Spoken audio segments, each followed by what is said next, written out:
Hi, this is Brent Sherbin from DragTheBar.com, and today I'm going to be discussing two more fundamental poker tournament concepts.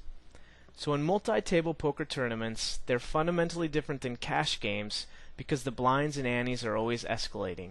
Also, if a player is eliminated, they cannot rebuy to get back into the game, with the exception of the first portion of rebuy tournaments, of course. Because of this, there are two major concepts that tournament players must adjust to. One is making decisions based on stack sizes, and two is the art of bluffing in tournaments.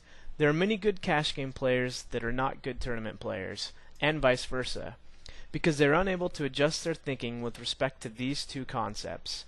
So this video will overview how to use stack sizes to dictate your strategy, as well as how to use bluffing to accumulate chips without frequently committing high-risk maneuvers. So let's first discuss how stack sizes affect decisions. In poker tournaments, one must survive to win.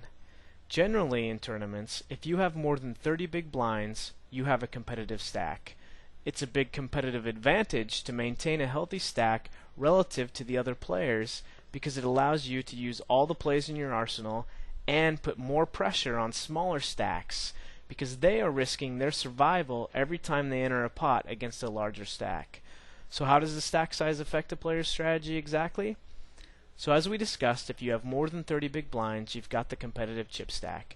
You're not short on chips, and you can therefore be more patient in picking your spots and the cards to get involved with. You usually have the proper implied odds to call other big stacks with speculative hands. These are hands like small pocket pairs and suited connectors. You can also attack the smaller size stacks and force them to play against you with the risk of elimination. So what about if you have a shorter stack, like 20 to 30 big blinds? Well, now you've lost the opportunity to call raises with speculative hands and still have the proper implied odds to try and hit a big hand. And with the escalating blinds, you can't wait for only the top premium hands, or you'll soon blind down to a very short stack. And if you come in for a 3-bet re-raise pre-flop, where your opponent raises pre-flop before you, and you re-raise him, you really only have enough chips to re-raise all in. Frequently post-flop, you'll need to commit all your chips to the pot if you want to stay in the hand after a flop continuation bet. So what about if you are getting very short, and this is really 10 to 20 big blinds? The same principles apply as with the short stack size above. However, now you're mostly committing to a hand if you come in pre-flop. It will cripple your stack to raise pre-flop, make a continuation bet after the flop, and then fold. So this is the last opportunity also to re-raise all in against a pre-flop raiser and have fold equity, meaning this is the last chance you'll have enough chips to make them consider folding any hand against your re-raise. Now what about if you're desperate, and this is 10 big blinds or less? In this situation, if you come into a pot, you should move all in. If you're the first person in the pot, you'll want to open up and shove a wide range of hands. The later in position you are, and the less players to act behind you, the more hands you should consider pushing all in. If there's a raiser in front of you, you're likely going to be called if you re-raise all in, so make sure you have a hand that you think can match up to the pre-flop raiser's hand strength. Now not only does your stack size affect decision, but the relative size of your opponent's stack should also influence your play. So when you have a big stack against another big stack, this is more like normal play, similar to a cash game.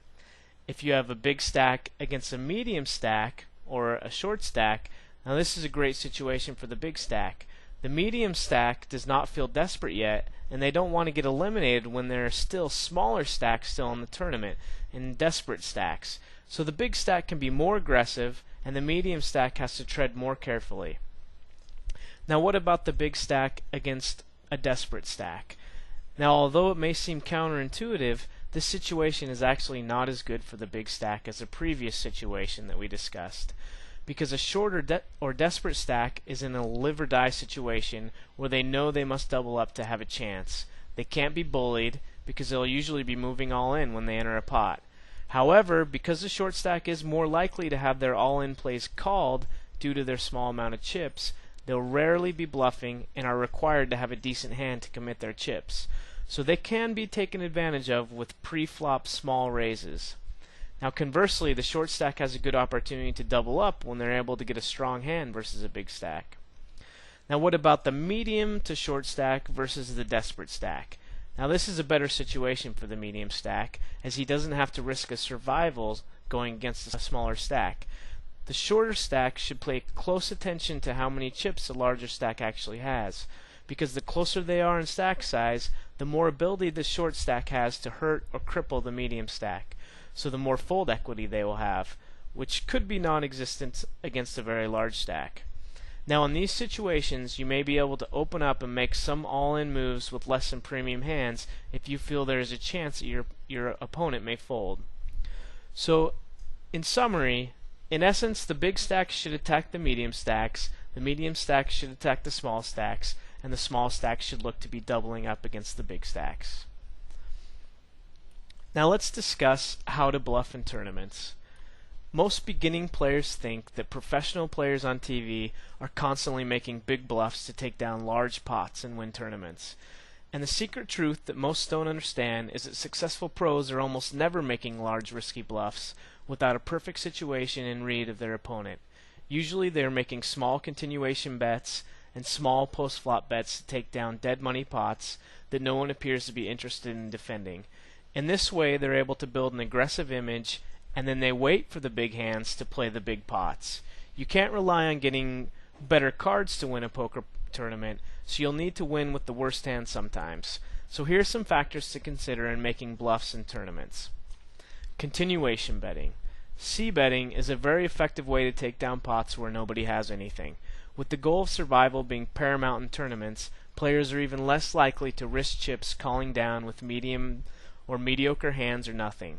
Keep in mind, however, it is often a good strategy to try and check down your medium strength hands where you may have the best hand or where you have showdown value, but you could potentially lose a lot of chips to a better hand if the betting got aggressive.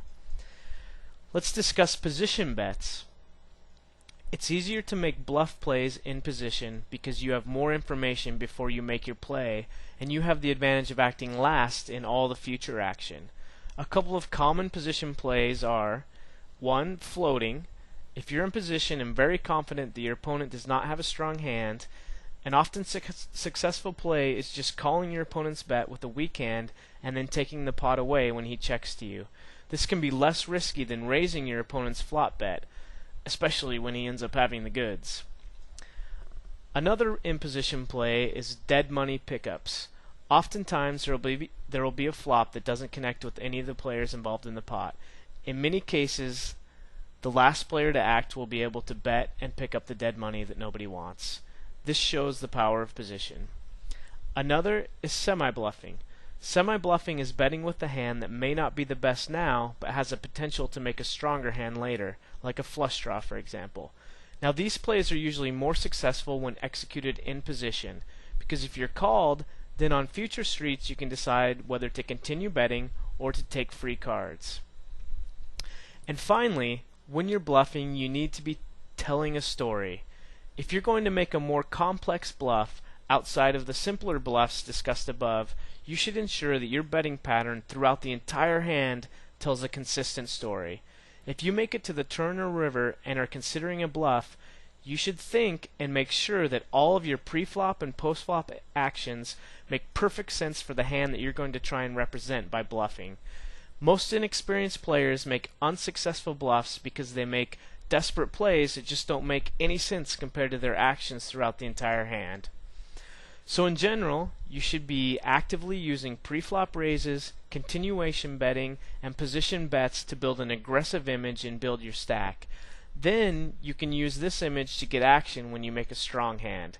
The big bluffs should be saved for when you have a good read on what your opponent's range is in a hand, and you have the right image and set of actions in the hand to perfectly represent that monster hand. So let's discuss about putting it into practice.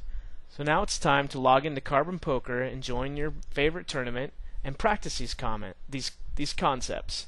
Pay attention to stack sizes in every hand before you make a decision, and limit your bluffing to the less risky options until that perfect opportunity comes up.